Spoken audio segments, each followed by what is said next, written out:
Bonjour à tous. Bonjour à tous, donc bienvenue à l'Université permanente et à la session dédiée aux crises économiques. On est aujourd'hui déjà à la 4e session sur les crises économiques. On avait d'abord commencé par rappeler la notion de crise en économie et surtout souligner l'absence d'une analyse systémique des crises dans la pensée économique dominante. Ça, c'était la première session qu'on avait fait avec Frédéric Bocara. Ensuite, Constantin Lopez nous avait du coup expliqué les crises économiques avec l'analyse marxiste. Enfin, nous avons donc le mois dernier, avec Denis Durand, excuse-moi, qui était là le mois dernier, qui nous avait du coup montré quelles étaient les réponses capitalistes données aux crises et enchaîné sur le fait du nécessaire dépassement de ces réponses-là. Et aujourd'hui, pour enchaîner, dans le prolongement, nous allons nous intéresser particulièrement aux crises financières qui sont récurrentes dans le système de production actuel capitaliste. Et donc, je vais tout de suite laisser la parole à Denis Durand, qui, je le rappelle, était ancien directeur adjoint de la Banque de France, syndicaliste CGT, ancien membre du Conseil économique, social et environnemental et directeur actuel de la revue Économie et Politique. Bonjour. Voilà, donc entrons directement dans le vif du sujet. Alors, le krach boursier d'octobre 1929 et la crise dite des subprimes, donc de 2006-2007 en fait, ça a commencé en 2006, c'est les deux épisodes un peu emblématiques des deux pires crises économiques de l'histoire du XXe siècle. Et donc, comme vient de le dire Thalia, les séances qui ont précédé devraient nous aider à expliquer ces crises et expliquer aussi en quoi elles se ressemblent et en quoi elles sont aussi différentes, avec des différences importantes, qui ont des conséquences évidemment sur la façon d'y répondre. Et donc, je vous propose de traiter ces sujets-là en 6 points de longueur et d'importance inégale. Je pense que je vous demanderai donc l'effort de passer par une première partie de rappel théorique qui feront référence au chapitre précédent et qui les compléteront avec un certain nombre d'indications qui ont été annoncées la dernière fois mais pas développées. Et ensuite, on enchaînera sur une sorte d'histoire économique et financière du capitalisme au XXe siècle et au XXIe siècle, qui permettront d'entrer de façon un peu plus concrète et un peu plus parlante dans des phénomènes économiques dont on a, pour certains d'entre eux, l'expérience tout à fait contemporaine. Donc, si vous voulez, première partie, je rappelle que dans l'histoire du capitalisme, les crises reviennent de façon cyclique et récurrente, comme on le voit ici. Et dans ces cycles, ce qu'on n'a pas développé la dernière fois, c'est que la finance joue un rôle important. Alors, par exemple, aujourd'hui, dans la littérature économique, il y a un auteur qu'on cite souvent, qui est Minsky, un disciple de Keynes, qui est mort en 1996, et qui a laissé des travaux sur son principal ouvrage, qui s'appelle « Stabiliser une économie instable ». Donc, il montre à la fois des éléments de l'instabilité structurelle du capitalisme, mais dans une optique qui vise à le stabiliser. Donc, ce n'est pas une optique révolutionnaire comme Marx, par exemple. Mais il fait référence. Mais Marx, déjà, évoquait le rôle du crédit dans les crises capitalistes. Il a beaucoup travaillé, il travaillait en analysant la littérature économique de son temps, et il lisait très attentivement ce que produisaient les banquiers de la City, les gens de la Banque d'Angleterre, le gouvernement britannique, pour expliquer les phénomènes. Et il a des développements, notamment dans le 3e livre du Capital, qui montrent comment le crédit peut, en quelque sorte, pousser un cycle économique, quand la suraccumulation de capital, dont on a parlé au cours des 2 ou 3 séances précédentes, quand la suraccumulation de capital commence à se manifester, le crédit peut aider à essayer de pousser l'activité, l'accumulation au-delà des limites qu'elle a en réalité déjà atteintes. Et du coup, quand la chute se produit, elle est encore plus dure parce qu'il faut rendre des comptes aux banquiers. Donc ça, c'est déjà chez Marx. Mais par contre, il y a une chose qui n'est pas tellement développée chez Marx et qui mérite d'être signalée ici, c'est qu'il y a deux formes de finance. Si vous êtes, alors je vais prendre un exemple concret, si vous êtes une entreprise, vous voyez que vous avez une bonne rentabilité, vous avez des bonnes perspectives sur votre marché, vous pensez que vous pouvez développer votre production dans des conditions qui seront rentables, donc vous décidez, vous utilisez le critère du taux de profit, vous dites, si je crée une usine supplémentaire, je vais avoir un taux de profit plus grand que si je conserve mon argent pour faire autre chose. Donc je veux construire une nouvelle usine. Et donc, mais je n'ai pas d'argent pour ça. J'ai peut-être quelques profits accumulés, mais c'est une très grosse dépense, je n'ai pas tous les sous nécessaires ici et maintenant pour faire l'avance de la production qui me permettra ensuite de produire. Alors cet argent, je l'aurai plus tard. Si je construis mon usine, si je la fais tourner, si j'exploite les salariés qui vont travailler dedans et que j'en extrais de la plus-value pour en faire mon profit, que je vends les marchandises qui vont me permettre de réaliser ce profit, alors dans 5 ans, dans 10 ans, enfin tout au long d'une certaine période, tant que mon usine va être en fonction, je vais accumuler des profits et je vais pouvoir m'en servir. Mais aujourd'hui, je n'ai pas cet argent.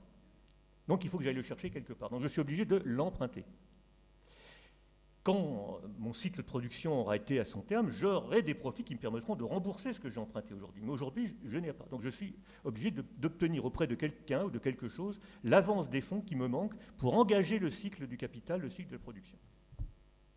Et là, j'ai 2 solutions, pour simplifier bien sûr.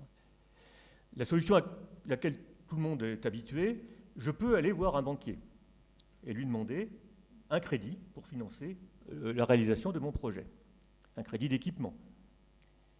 Donc je vais aller voir le banquier et donc je vais prendre rendez-vous avec lui, je vais lui montrer mon bilan, mon plan de financement, lui parler de mon marché, de mes concurrents, lui exposer la qualité de mon outil de production, celui que je veux installer, la qualité de ma main-d'œuvre, le type de formation que je vais donner à mes salariés, les perspectives de chiffre d'affaires et les perspectives de rentabilité qui vont découler de toute cette activité. Donc je vais lui donner une documentation très complète. Il va peut-être venir me voir, visiter mon usine, etc. Il va vouloir savoir le maximum de choses. Pourquoi ? Parce que ce qui intéresse le banquier, c'est est-ce que je vais le rembourser ? Est-ce que mon activité va être suffisamment rentable pour que je fasse des profits et que dans ces profits, je puisse en garder une partie pour rembourser le crédit et lui payer les intérêts qu'il va me demander en contrepartie de l'aide qu'il m'apporte. Donc je suis obligé d'ouvrir mon cœur au banquier, de lui expliquer de façon très en détail mon projet, mon entreprise, comment ça fonctionne. Première solution. Et si ça marche, le banquier va me prêter de l'argent et si tout va bien, à l'échéance, j'aurai les moyens de le rembourser.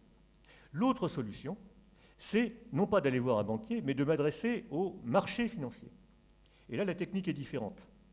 Je vais émettre des titres. Par exemple, je vais émettre des actions. Ça veut dire augmenter mon capital, je vais recruter des nouveaux actionnaires qui vont apporter de l'argent dans l'entreprise dans l'espoir de toucher une partie des profits futurs, sous forme de dividendes et sous forme de gain du cours de l'action. Ou alors je vais émettre des obligations, c'est-à-dire que je vais emprunter de l'argent, mais pas auprès d'un banquier, auprès du marché. C'est-à-dire que je vais emprunter ou aller chercher de l'argent auprès de gens que je ne connais pas et qui ne me connaissent pas.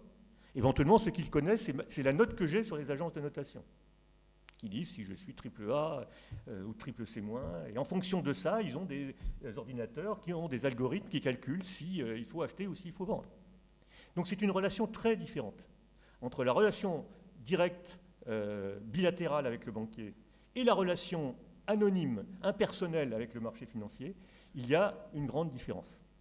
Alors, cette différence, c'est du concret dans la vie quotidienne, puisque là, je représente, c'est pour illustrer un peu mon propos, une étude de la Banque de France il y a quelques années qui montre, selon les catégories d'entreprises, donc il y a les PME, les entreprises intermédiaires et les grands groupes. Et on voit que en bleu, on a le recours aux banques pour les crédits contractés par les entreprises, et en rouge, le recours au marché financier. Et on voit qu'il y a les deux. Et on voit aussi que pour les grandes entreprises, évidemment, le recours au marché financier est beaucoup plus important que pour les petites entreprises. Il est aussi beaucoup plus important que le recours au crédit. C'est une caractéristique de la conjoncture actuelle et du fonctionnement de l'économie aujourd'hui et des politiques économiques qui sont le... Bon, je ne développe pas, ça pourrait être très intéressant de développer ça, mais je ne vais pas plus loin dans cet exposé. Je me contente d'enfoncer une nouvelle fois le clou en résumant en quelque sorte la différence entre ces deux modes de financement de l'économie. Et je pense qu'il y a trois grandes différences. La première différence, c'est que sur les marchés de titres, ce que font ce qu'on appelle les investisseurs, à tort d'ailleurs, ce ne sont pas des investisseurs, ce sont des gens qui font des placements financiers. Mais les gens qui font des placements financiers, ils ont de l'argent, qu'ils ont gagné, on ne sait pas comment, d'ailleurs on ne leur demande pas, ils ont de l'argent. Voilà. Et c'est donc du capital accumulé. Donc c'est de la richesse, de la valeur antérieurement créée par du travail humain qui a été capté par des patrons, des capitalistes, et qui est accumulé sous forme de trésorerie. Et avec cet argent, on va acheter des titres. Alors que dans les banques, il y a une particularité, c'est que les banques, quand elles prêtent de l'argent à un client, elles créent de la monnaie à partir de rien. Alors je ne vais pas me lancer dans un exposé de la création monétaire des banques, mais le fond du problème, c'est qu'il ne faut pas chercher à comprendre. Il faut simplement se placer dans la situation du consommateur qui achète une machine à laver à crédit. La banque du magasin lui prête l'argent nécessaire pour acheter la machine à laver. Cet argent se retrouve immédiatement sur son compte. C'est concret. Ce n'est pas de la théorie, c'est ce qui arrive tous les jours. Et donc les banques, elles ont ce pouvoir-là. Et donc, créer de la monnaie à partir de rien, ça n'a pas les mêmes contraintes que de rentabiliser un capital qu'on va investir sous forme d'actions ou d'obligations sur le marché financier. Ce n'est pas les mêmes conditions économiques. C'est une grosse différence. La deuxième différence, on en a déjà parlé, c'est que... Alors, celle-là, on n'en a pas encore parlé. On l'a un peu évoqué. C'est que quand je suis en relation avec un banquier, avec les marchés de titres, donc, si je suis un financier, je possède un portefeuille d'actions et d'obligations, à l'instant même, en une fraction de seconde, je peux vendre si j'ai décidé que ce placement n'était pas assez rentable. Et quand on dit une fraction de seconde, c'est vraiment un millionième ou un milliardième de seconde avec les programmes de négociation qu'on a aujourd'hui. Il n'y a même plus besoin de cliquer. C'est la machine qui instantanément réagit à la moindre information qui apparaît. Donc, absence totale de relation humaine entre le créancier et le débiteur. Alors que, sans une banque, un banquier peut être un requin et être quelqu'un de particulièrement cruel et pervers, mais quand même, il connaît son débiteur. Et il est obligé à un moment de lui dire « j'arrête ». Et pour un patron de PME, c'est des choses qui arrivent tous les jours, ça. Le coup de téléphone du banquier, tu as des impayés, tu es mal noté à la Banque de France, je suis désolé, je t'aime beaucoup, mais j'ai des contraintes, etc. Il est obligé de lui dire non. Alors, il peut envoyer un SMS, etc. Peu importe. Mais ce n'est pas pareil que sur les marchés financiers où on a la logique du capital à l'état pur, sans aucun élément qui vienne le troubler. Et donc, la dernière, évidemment, conséquence de ces trois choses-là, c'est que les marchés financiers, c'est la quintessence du capitalisme. Un titre financier, c'est une marchandise extraordinaire qui a une valeur qui se traduit par une valeur d'échange sur le marché, un prix, un cours en bourse. Et la valeur d'usage de cette marchandise, c'est que ça rapporte du profit. C'est absolument génial, c'est l'invention géniale des capitalistes. Et c'est rien d'autre. Il n'y a pas d'autres considérations qui entrent en ligne de compte. Pas de morale, pas d'histoire, pas d'ambition, pas de projet. C'est la rentabilité qui compte, et les marchés financiers sont organisés pour ça. Ça a été inventé pour ça, pour qu'on ne prenne pas en compte d'autres critères que la rentabilité du capital, le taux de profit maximum. Alors que les banques, c'est des institutions. Il y a 400 000 employés de banque en France. Donc c'est des gens qui ont une sensibilité, qui ont voire des idées politiques, qui sont syndiqués parfois. Moi, je ne connais pas un seul banquier professionnel qui ne se plaigne pas à moi du métier qu'on lui fait faire en ce moment. Il aimerait que l'argent de sa banque serve à développer son territoire, l'emploi des gens, le bien-être. Et donc ça veut dire aussi que ces gens-là, on peut aussi faire pression sur eux. On peut faire comme attaque, aller dans les agences de la BNP, piquer les chaises, on peut séquestrer le directeur d'agence, on peut mener des campagnes de presse contre le lobby bancaire, etc. Donc c'est un sujet politique. Les banques sont des institutions politiques qui sont beaucoup plus complexes que les marchés financiers. Et par exemple, les banques, on peut les nationaliser. On peut nationaliser la Bourse de Paris si on veut, mais on ne nationalisera pas le marché financier français et international. C'est très différent. Donc on peut faire de la politique avec les banques, on ne peut pas avec les marchés financiers. Et donc ça a une certaine importance, parce que quand on regarde maintenant l'histoire économique du capitalisme, avec les cycles longs qui se sont succédés, dont on a parlé la dernière fois, dont je ne reviens pas sur les mécanismes qui expliquent pourquoi, enfin les processus qui expliquent pourquoi il y a une phase d'expansion de l'accumulation du capital suivie de phases de difficultés récurrentes, structurelles d'accumulation du capital qui débouchent sur des transformations elles-mêmes structurelles. Je n'explique pas tout cet aspect-là, mais on sait que ça a été observé empiriquement, expliqué par différentes théories, en particulier celles qu'on a exposées au cours des dernières séances. Et alors, ce qu'on peut apporter de nouveau par rapport à ce qui a été dit la dernière fois aujourd'hui, c'est qu'il y a des espèces de rectangles gris là sur le truc, c'est qu'on observe dans l'histoire économique que les périodes où la finance, et en particulier la finance de marché, devient prépondérante, où on voit se développer la spéculation, ce sont des périodes qui correspondent aux phases de difficulté structurelle de l'accumulation capitalistique. Quand on s'aperçoit que c'est difficile de rentabiliser le capital, qu'il y a quelque chose qui ne va pas, qu'il va falloir essayer de trouver quelque chose, un changement profond pour arriver à relancer l'activité et l'accumulation, au-delà de ce qui arrive habituellement avec les crises qui jalonnent le cycle des affaires, alors là, on voit apparaître la finance. Alors ça, on voit très bien les exemples très connus, enfin, qui sont très parlants. C'est le dernier quart du 19e siècle, hein, toute cette période de spéculation financière effrénée. Il faut lire L'Argent de Zola, qui est censé se passer en pleine période d'expansion sous le Second Empire, mais qui en réalité a été écrit en 1890, je crois, et qui est complètement nourri par l'expérience de la crise financière et de la spéculation de ce dernier quart du 19e siècle, hein, avec le krach de l'Union Générale, le scandale de Panama, et tout un tas beaucoup de choses qui ressemblent à ce qu'on a aujourd'hui. Donc ce n'est pas le sujet du jour, je ne développe pas. Et donc je passe... un économiste qui est bien connu aujourd'hui, qui est Michel Allieta, qui a eu l'occasion de d'écrire empiriquement l'histoire financière, au moins depuis le milieu du XIXe siècle, serait un grand balancier entre les époques dominées par la finance des marchés et celles qui sont dominées par l'essor des banques. Donc ça, effectivement, c'est quelque chose qu'on observe. Mais alors, il ne met pas... Allieta, lui, bien qu'il ait commencé sa carrière ici, à la section économique du PCF, il ne met pas en relation cette alternance entre la domination des marchés financiers et l'essor des banques et les ressorts très profonds de la régulation du capital par le taux de profit, de la suraccumulation, de la dévaluation du capital. C'est ce que Paul Bocara a fait en disant, en observant que la domination de la finance est alors je cite encore, est un élément constitutif des phases longues de difficulté de l'accumulation du capital, pendant laquelle la croissance est durablement ralentie, en liaison avec l'éclatement de la suraccumulation durable de capital et les difficultés du taux de profit dans la production réelle. C'est tiré d'un article qu'il avait publié dans la revue Ici en 1987. Et donc, on a donc une clé pour comprendre cette montée de la finance dans les périodes de difficulté. Et là, on comprend, à la lumière, enfin, je ne sais pas si j'ai été assez clair tout à l'heure, mais si ce que j'ai dit tout à l'heure est vrai, on comprend pourquoi la finance est un très bon outil pour faire remonter les taux de profit.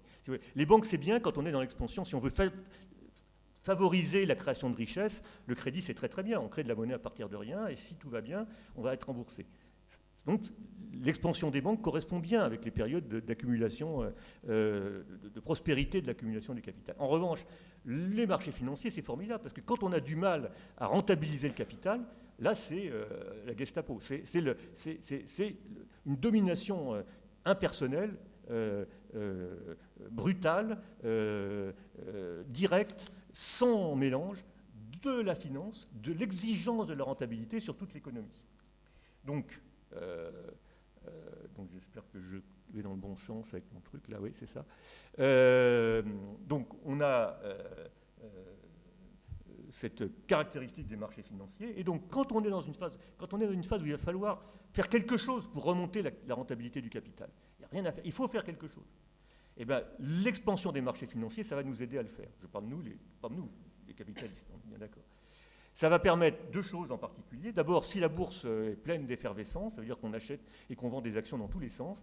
C'est-à-dire que les capitalistes les plus féroces, les plus rentables, ceux qui vont dévaloriser le capital de leurs concurrents, racheter des filiales, des concurrents, faire des filiales, regrouper et restructurer le capital pour le rendre plus efficace du point de vue de sa rentabilisation, ils trouvent dans la bourse le moyen de le faire puisqu'il y a l'expansion financière.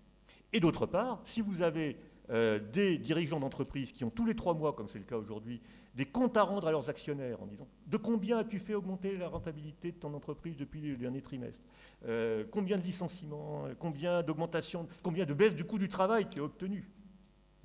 Si tu es obligé de rendre des comptes tous les 3 mois, eh bien évidemment, ça stimule. Donc ça induit des décisions en matière de choix technologiques, de choix d'embauche, de choix de marché, de choix de production ou de non-production. Et on va y arriver dans un moment.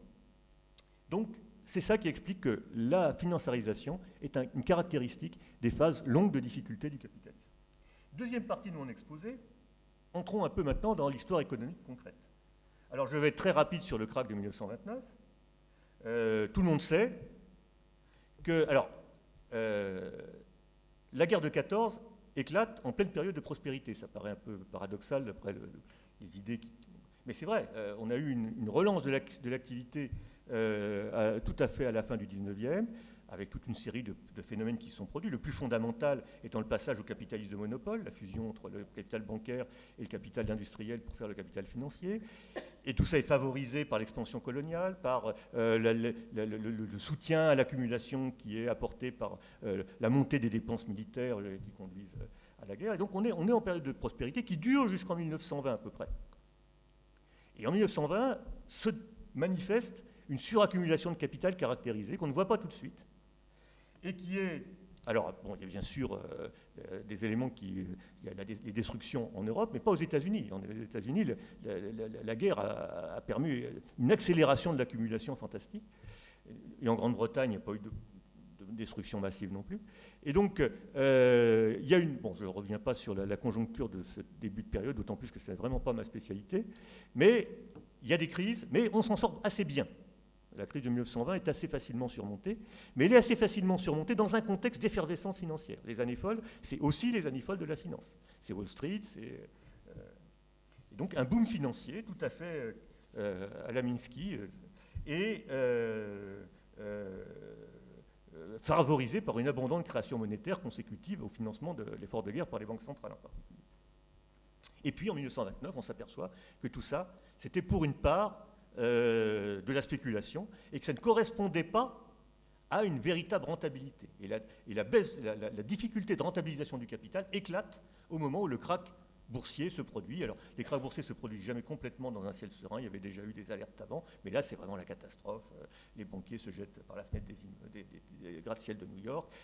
Et alors, on sait que cette crise boursière, ce krach boursier, purement boursier, a provoqué la pire crise économique du XXe siècle, en particulier en raison de politiques économiques erronées, puisqu'à l'époque, les dirigeants économiques sont imbus, comme aujourd'hui, de théories libérales, néoclassiques. Ils pensent que face à une situation comme celle-là, il faut baisser le coût du travail et il faut libéraliser les marchés pour permettre à l'expansion de reprendre.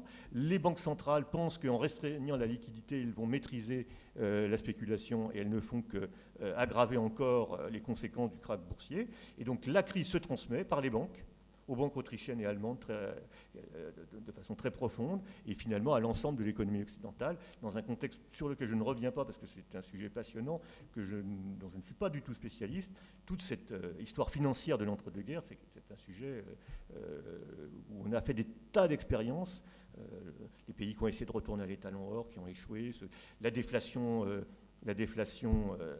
Laval, donc du gouvernement Laval en 1935, qui provoque des catastrophes économiques. Bref, donc je ne développe pas ça. Mais on voit bien que ça ne marche pas. Et c'est ce qu'un auteur important, donc John Maynard Keynes, il était déjà très connu à l'époque, mais alors il a vraiment acquis la gloire dans le panthéon des économistes en montrant à quel point ces politiques économiques étaient erronées. Keynes, né en 1883, mort en 1946. La théorie générale de l'emploi de l'intérêt et de la monnaie, c'est l'œuvre la plus connue, paraît en 1936. C'est une date emblématique. Et Keynes, alors ça me donne l'occasion éventuellement de dire une chose qui peut être utile dans les débats politiques d'aujourd'hui, parce qu'il y a beaucoup de gens qui se réclament de Keynes, mais qui sont beaucoup moins géniaux que lui. Et quand on nous dit que les politiques keynésiennes, c'est relancer la demande par la dépense publique, c'est vraiment Keynes était bien plus intelligent que ça. Ce que Keynes montre, c'est que il y a une insuffisance d'investissement dans la crise qui est liée pas essentiellement à l'insuffisance de la demande, mais qui est très profondément liée à quelque chose que Keynes met au jour, ce qu'il appelle l'efficacité marginale du capital. L'efficacité marginale du capital, c'est ce que va rapporter $1 supplémentaire investi. Ça ressemble au taux de profit. C'est une façon d'exprimer l'insuffisance du taux de profit, donc la suraccumulation de capital, à sa façon. Et il montre que pour sortir de cette situation où l'efficacité marginale du capital est inférieure au taux d'intérêt, le marché ne peut pas y arriver tout seul. Le marché livré à lui-même est instable, il va entretenir les cercles vicieux de la déflation, les trappes à liquidité, et on pourra même mener des politiques monétaires expansionnistes. Ça ne permet pas d'en sortir. Il faut... alors je résume, un keynésien expert pourrait certainement corriger sévèrement ce que je vais dire, mais pour moi, il y a deux choses qui ressortent de cette analyse. C'est que si on veut relancer l'accumulation de capital, il faut deux choses. Il faut que les taux d'intérêt deviennent inférieurs à l'efficacité marginale du capital. Donc là, on va avoir une incitation à investir. Donc ça induit des conséquences sur les politiques monétaires, sur les politiques budgétaires. Et ça suppose aussi que l'État prenne en charge une partie de l'investissement, parce que l'initiative privée, des esprits animaux des capitalistes, comme disait Keynes, ne suffiront pas à inciter les chefs d'entreprise à créer des capacités de production supplémentaires. Et donc, il faut dévaloriser une partie du capital, le capital public, pour réaliser cet investissement qui quand on dit dévaloriser, ça veut dire que c'est un investissement qui ne réclamera pas le taux de rentabilité moyen, qui sera moins sensible à l'insuffisance de l'efficacité marginale du capital et qui permettra de relancer la machine économique. C'est la leçon, personnellement, que je retiens des réflexions économiques de l'époque. Et on sait que ces réflexions ont inspiré plus ou moins directement le New Deal de Roosevelt à partir de 1933, les politiques du Front populaire en France, et d'autres expériences, moins positives d'ailleurs, mais dans d'autres pays. Et surtout, qui vont inspirer, après la catastrophe de la Deuxième Guerre mondiale, qui vont inspirer les politiques qui seront menées au lendemain de la Deuxième Guerre mondiale. Donc, on pourra revenir dans d'autres séances sur cet aspect des choses, si on veut.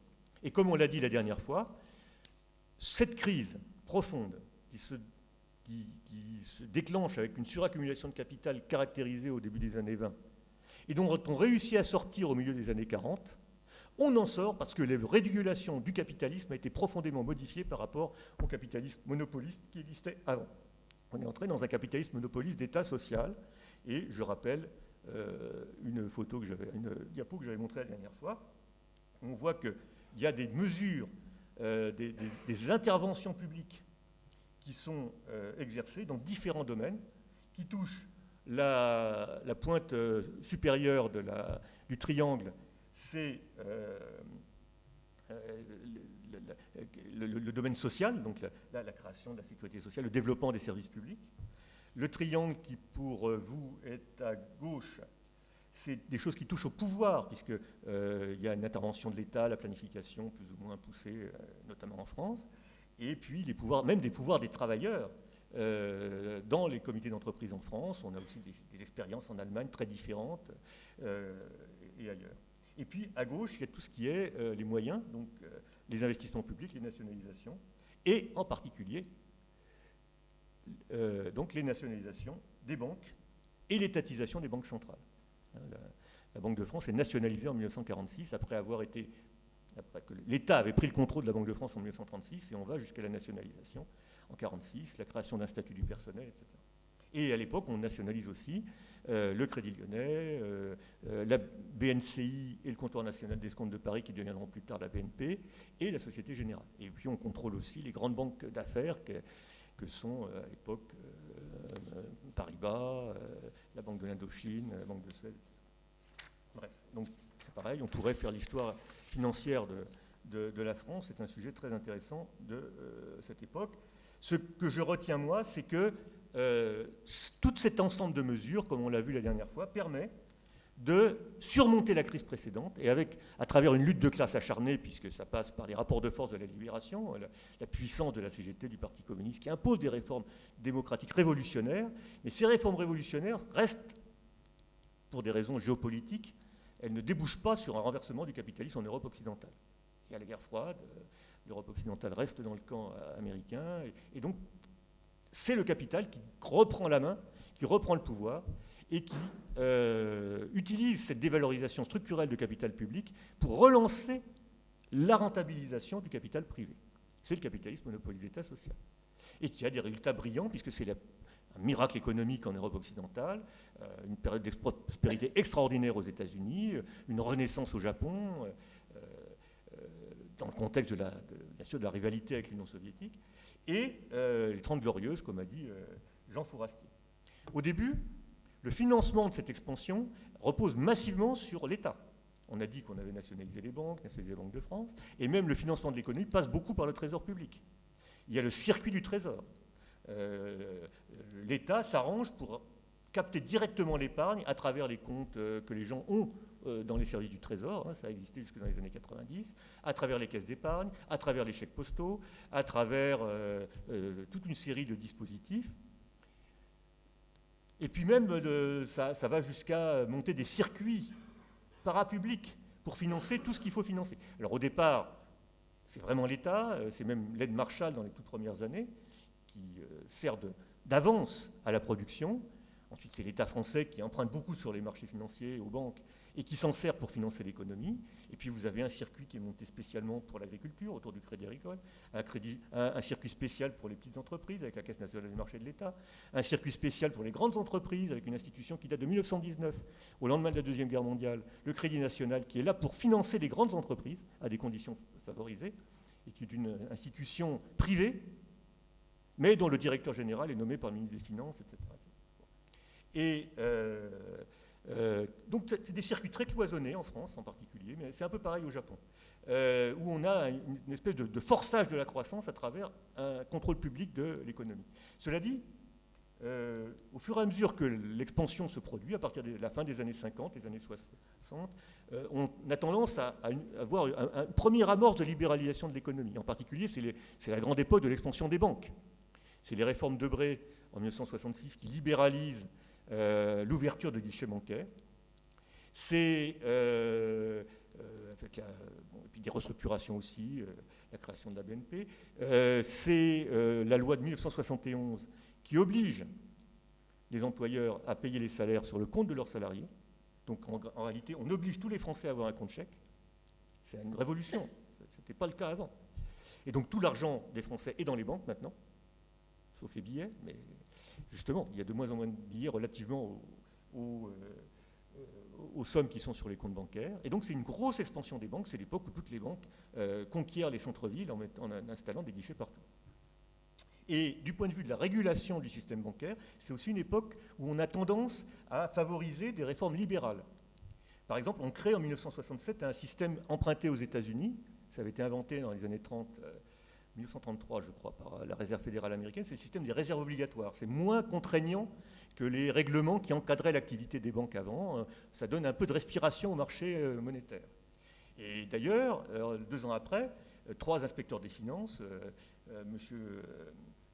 Marjolin, M. Sadrin et M. Wormser, j'ai plus leur prénom en tête aujourd'hui, sortent un rapport historique où ils disent qu'il va falloir libéraliser le marché bancaire sur le modèle américain. Et d'ailleurs, on commence à le faire en 1971. Le taux du marché monétaire tombe en dessous du taux d'escompte. Je vous fais le grâce des détails techniques. Donc on a une espèce de poussée vers la libéralisation qui se manifeste déjà, qui se manifeste d'ailleurs aussi dans la fameuse loi de 73 sur le statut de la Banque de France, baptisée loi Giscard, baptisée loi Rothschild. Et puisqu'on est aujourd'hui pourraient être en train de manifester contre l'antisémitisme. Je profite de cette occasion pour mettre en garde contre une légende urbaine qui voudrait que cette loi de 73 soit une espèce de complot Rothschild pour prendre le contrôle de l'économie en interdisant à l'État de se financer auprès des banques centrales. C'est faux. C'était une loi d'inspiration libérale. Giscard d'Estaing, c'est un libéral. Mais un libéral nourri, il a fait l'ENA, il a fait la Résistance. Bon, c'est pas un libéral à la Macron. Enfin, il y a des différences, disons. Mais ça n'est pas du tout, la loi de 73 n'interdit pas du tout à l'État de se financer auprès de la Banque de France. Ça continue jusqu'en 1994, date à laquelle on met en pratique, en vigueur en France, les dispositions du traité de Maastricht. Donc il faut faire attention aux bêtises qui se racontent malheureusement sur les réseaux sociaux et ailleurs à ce propos. Mais c'est un fait qu'on est dans une période où on tente d'aller vers la libéralisation parce que le capitalisme se porte bien et finalement on essaie de s'ébrouer un peu dans cette prospérité. Mais en France, et d'ailleurs ailleurs aussi, cette tendance à la libéralisation va être temporairement stoppée parce qu'il va arriver quelque chose, et c'est la troisième partie de mon exposé, c'est qu'on entre dans la crise du capitalisme monopoliste d'État social. Donc on a déjà dit la dernière fois que cette crise avait été diagnostiquée par l'INSEE à la fin des années 60, par le Parti communiste dès l'article de Georges Marchand en 71, et effectivement on observe que l'efficacité du capital diminue. Donc il y a trop de capital par rapport à la valeur ajoutée qu'on peut extraire, qu'on peut produire par le travail des gens, et surtout, du point de vue des capitalistes, trop de capital par rapport à la plus-value qu'on peut extraire de ce travail et transformer en profit. Et ça, on ne s'en aperçoit pas tout de suite, mais ça commence à avoir des effets, et on s'en apercevra vraiment à partir de la crise du pétrole de 73, là tout le monde va comprendre qu'il se passe quelque chose qui ne se passait pas avant. Et la première réaction des politiques économiques, particulièrement en France, mais aussi au Japon, même en Grande-Bretagne, même aux États-Unis, c'est quand on est confronté à ce retour inattendu de la suraccumulation de capital, eh ben on se dit, très bien, ce qui va marcher, ce sont les recettes qui ont marché en 1930, en 1940. Donc on revient aux politiques de bas taux d'intérêt et d'étatisation du financement de l'économie. Et en France, c'est très très net, hein, c'est une époque où vraiment on va contrôler de plus en plus étroitement, c'est le ministre des Finances qui fixe tous les taux d'intérêt, c'est plus du tout le marché. On va développer toutes les procédures spéciales privilégiées de financement de l'investissement, de l'exportation, de l'investissement à l'étranger, des PME, de l'agriculture, des grandes entreprises, des petites entreprises, etc., des collectivités territoriales, j'ai oublié d'en parler tout à l'heure, c'est très important, la caisse d'aide à l'équipement des collectivités locales. Il a ensuite sombré sous le nom de Dexia beaucoup plus tard. Mais donc on exacerbe ça. Et c'est une époque qui, par les économistes de l'époque, avait été caractérisée comme une économie d'endettement. Et on se plaignait de l'économie d'endettement en disant mais les entreprises veulent du crédit, les banques leur donnent tout le crédit qu'elles veulent, la Banque de France laisse les banques prêter autant qu'elles veulent aux entreprises, mais ça ne donne pas de la croissance. Le chômage augmente inexorablement depuis le début des années 70. Et non seulement ça ne donne pas de la croissance, mais en plus ça accélère l'inflation. Raymond Barre, meilleur économiste de France, affiche 15% d'inflation au moment où il est ministre des Finances. Et ça, l'inflation, c'est intolérable pour le capital, parce que c'est une baisse des prix qui vient ronger la valeur des patrimoines. Et donc, grande inquiétude. Et pour réagir à ça, dans un premier temps, on utilise des moyens administratifs, l'encadrement du crédit en France. Entre 73 et 84, c'est le Trésor qui fixe à chaque banque le montant d'augmentation de ses crédits qu'elle va avoir le droit d'opérer pendant le trimestre qui vient. Et l'augmentation des crédits des banques, vous vous souvenez, c'est la création monétaire. On essaie de contrôler la création monétaire en donnant un encadrement administratif du crédit bancaire à toutes les grandes banques. Et ça, c'est géré par des bureaux du Trésor avec l'appui de bureaux à la Banque de France. Donc, et ça ne marche toujours pas. Et donc, alors, cette politique-là d'étatisation du financement, ça atteint son degré suprême en France, évidemment, en 81, avec l'arrivée de la gauche au pouvoir, la nationalisation de 85% des banques, de la quasi-totalité du secteur des assurances, et ça ne marche pas. Ça ne marche pas, la suraccumulation de capital persiste, et non seulement elle persiste, mais en plus la rentabilité du capital tombe au plus bas à la fin des années 70, en France, au Japon, aux États-Unis, en Grande-Bretagne, en Allemagne c'est un petit peu différent, mais l'Allemagne n'échappe pas complètement à... Donc ça veut dire, il faut regarder la réalité en face, ça veut dire que les méthodes qui ont marché en 45-46, la dévalorisation de capital public pour soutenir la rentabilité du capital privé, Ça ne marche pas. C'est les méthodes qui ont marché il y a 40 ans qui, pas d'un seul coup, qui progressivement sont entrées elles-mêmes en crise. Donc il faut faire quelque chose. Alors, pourquoi cet échec ? Ça serait très long de développer ce point-là, ça dépasserait probablement mes compétences personnelles, il faudrait demander à quelques camarades que je connais de venir développer ça ici. Mais je pense que c'est très lié à un fait qui distingue profondément notre période de la période des années 30, 40 et 50. Il y a bien d'autres choses, il y a la révolution écologique sur laquelle on pourrait dire beaucoup de choses, mais la révolution informationnelle.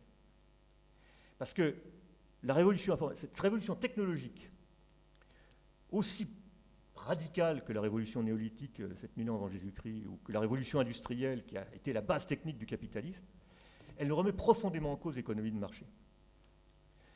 Donc c'est rentabiliser une machine, on sait à qui elle est la machine. Si je l'ai, elle est à moi, elle n'est pas à celui qui va travailler dessus. Rentabiliser une information, à qui elle est l'information ? Le brevet, elle est au chercheur qui a trouvé, elle est au patron du chercheur, elle est au banquier qui a pris le brevet en gage pour les crédits, comme Goldman Sachs l'avait fait avec les brevets d'Alcatel il y a une dizaine d'années, etc. Donc une information, ça n'est pas un objet qu'on peut s'approprier de façon aussi expéditive qu'un objet matériel. Alors ça ne veut pas dire que les Google, les machins, ne font pas des énormes profits avec de l'information. Mais c'est pas dans l'ADN du capitalisme. Ça remet profondément en cause le capitalisme. Ça appelle à toute autre chose, à une économie de partage, partager les coûts comme on partage les informations. C'est une autre logique. Mais cette autre logique-là, le capitalisme est très très mal à l'aise pour la prendre en compte. Alors il a trouvé une solution jusqu'à un certain point. Parce qu'il y a un aspect des choses, c'est que si vous avez une machine et que vous allez chez votre banquier pour emprunter l'argent nécessaire pour en acheter une deuxième, par exemple, ce que vous pouvez faire, c'est que vous hypothéquez votre machine. Vous dites au banquier, je t'emprunte de l'argent et si ça ne marche pas, tu deviendras propriétaire de ma machine.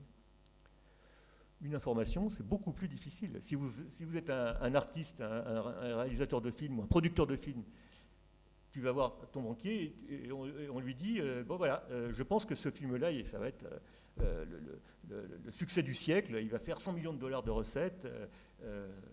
Qu'est-ce qu'on en sait ? Personne n'en sait rien. Donc c'est une incertitude radicale. Les banquiers ont horreur de ça. Ils détestent financer ça. Alors en France, on a heureusement l'avance sur recette, toute une intervention de l'État qui a sauvé le cinéma français, mais aux États-Unis, ça n'existe pas. Et donc, dans tous ces domaines-là de l'économie informationnelle qui représente une part prépondérante de l'économie aujourd'hui, ça ne fait pas disparaître l'industrie, mais ça pèse énormément sur l'ensemble de l'économie. Les banques ne sont pas très bien armées pour financer ça. Par contre, les marchés vous disent « Ah, mais il n'y a pas de problème, moi, le risque, c'est mon métier, calculer le risque. Allons-y, mais mise 100 millions de dollars et on verra bien ce que ça rapporte. Tu prends tes risques. » Et donc, c'est une des bases profondes, économiques, matérielles, du développement de ce qui s'est passé ensuite. Et par exemple, c'est une des bases du développement de ce qu'on a appelé les multinationales. Une multinationale, c'est un objet informationnel. C'est une organisation qui contrôle de l'information, des brevets, des systèmes de production, mais tout sous le contrôle de la finance et sous le contrôle des actionnaires. Et des marchés financiers, puisque les actionnaires peuvent à tout moment revendre leurs actions sur le marché. Or, effectivement, en 1979, il faut se rappeler la situation économique et politique de 1979. Deuxième crise pétrolière, récession,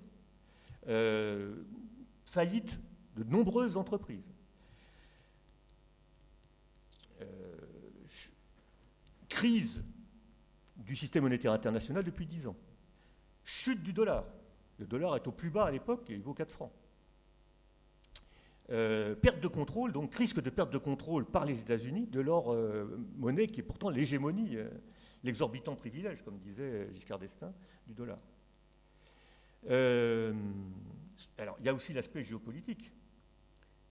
La guerre du Vietnam perdue par les États-Unis, l'armée rouge à Kaboul, les communistes au bord du gouvernement à Paris et à Rome. Tout va mal. Il faut faire quelque chose. Et ils ont fait quelque chose. En octobre 1979, alors en 1979, Margaret Thatcher arrive au pouvoir en Grande-Bretagne, Ronald Reagan gagnera les élections l'année suivante aux États-Unis, avec tout l'attirail néolibéral qui s'était constitué pendant des années auparavant et qui vont mettre en pratique dans leur politique. Mais dès octobre 1979, avant même l'élection de Reagan, la Réserve fédérale américaine change de politique monétaire. Jusqu'en 1979, depuis la guerre, la politique monétaire de la Réserve fédérale américaine, c'était de contrôler les taux d'intérêt pour qu'ils soient le plus bas possible et qu'ils stimulent l'investissement des entreprises. Paul Volcker, président de la Réserve fédérale à l'époque, démocrate, il a repris du service sous Obama après la crise des subprimes, dit « Moi, j'applique les théories de Milton Friedman, il faut contrôler la quantité de monnaie, pas les taux d'intérêt. Et donc maintenant, je vais contrôler la base monétaire. » C'est un truc délirant, néolibéral, faux. La base enfin, le multiplicateur de monnaie qui voudrait que la quantité de monnaie en circulation soit un multiple de la quantité de monnaie créée par la Banque centrale, c'est faux. Mais ça ne fait rien, on l'applique, et donc on dit je vais contrôler la base monétaire, la quantité de monnaie que la Banque centrale met en circulation sur le marché monétaire. Et je fais monter les taux d'intérêt, tant pis. Si ça tue l'économie, tant pis. Si je provoque une récession, tant pis. Et c'est ce qu'il fait d'ailleurs, il provoque une récession. Et alors, c'est une mesure, c'est ce que François Chenet, l'économiste trotskiste, et Duménil et Lévy aussi, ont appelé le coup d'État monétaire. Et c'est vrai, c'est un coup d'État, vraiment. C'est la prise de pouvoir par les marchés financiers. Et pour le voir, alors là, j'adore ce graphique, voilà, sur lequel on va s'arrêter un petit peu plus longtemps que sur les autres, parce qu'évidemment, il faut le commenter là, pour voir ce que ça veut dire. Vous voyez que les bâtons, c'est le taux de croissance annuel de l'économie américaine. Et la courbe rouge, c'est le taux d'intérêt qui sert de référence à toute l'économie américaine, c'est le rendement des obligations d'État américains à 10 ans. Comme le taux de croissance, c'est le taux réel, donc on a enlevé le taux d'inflation. Et on fait la comparaison entre les deux. On se rappelle l'IXL, le taux naturel d'intérêt, Keynes, l'efficacité marginale de capital, tout ça. Donc c'est bon, vieille tradition. Et qu'est-ce qu'on voit? C'est que jusqu'en 1979, la courbe rouge est en dessous du taux de croissance de l'économie. C'est-à-dire que le taux de croissance de l'économie est supérieur au taux de rendement des actifs financiers. Pourquoi? Parce qu'on a des politiques monétaires qui pensent que c'est bien qu'il en soit ainsi, parce que ça stimule la croissance. Et en 79-80, aux États-Unis, à la suite du tournant de la politique monétaire américaine, d'un seul coup, le taux d'intérêt réel devient supérieur au taux de croissance économique et va le rester jusqu'à la fin des années 90. C'est la partie qui est en rose. Bon, alors après, ils ont tellement de problèmes qu'ils ont été obligés de rebaisser les taux d'intérêt et maintenant ils sont à zéro. Mais ça, c'est la preuve de l'échec de cette politique. Mais dans un premier temps, ça marche. Qu'est-ce que ça veut dire? Si les taux d'intérêt sont supérieurs au taux de croissance de l'économie, ça veut dire que le monsieur qui a acheté une obligation du Trésor américain le 1er janvier, à la fin de l'année, par exemple à la fin de l'année 1985, il va exiger 7% en plus. Il veut avoir 107. Même, qu'est-ce que je dis, 108 ou 109. Et l'économie, elle n'aura cru que de 106 ou 107. À la fin de l'année 90, il va exiger encore 5% d'intérêt, alors que l'économie n'aura cru que de 2%. Donc mécaniquement, ça veut dire que, les financiers doivent capter une part plus grande de la richesse qu'avant. Ça induit une augmentation de la part des profits financiers dans la valeur ajoutée. Sinon, ce n'est pas possible. Comptablement, ça ne tient pas. Et c'est effectivement ça qui se passe. Et pourquoi ça se passe? Parce que les marchés financiers ont les moyens de se faire obéir. À cause de tout ce dont on a parlé tout à l'heure, cette domination brutale, sans frein, du créancier qui a le droit d'être remboursé par le débiteur. Et sinon, le débiteur ne peut plus, on peut prononcer sa mort économique. Donc, sous peine de mort, il faut rémunérer les financiers. Et coûte que coûte, à partir de cette période-là, on va rémunérer les financiers. Alors ça, c'est la chronique des événements aux États-Unis. Si on regarde ce qui s'est passé en France, c'est pratiquement pareil, avec quelques années de décalage. Chez nous, ça commence en 83, au moment du tournant de la rigueur. Je ne m'appesantirai pas, je ne remuerai pas le couteau dans la plaie sur cet épisode politique. Mais c'est effectivement à cette époque-là que l'économie était totalement étatisée à ce moment. Enfin, le système financier était totalement étatisé en 83.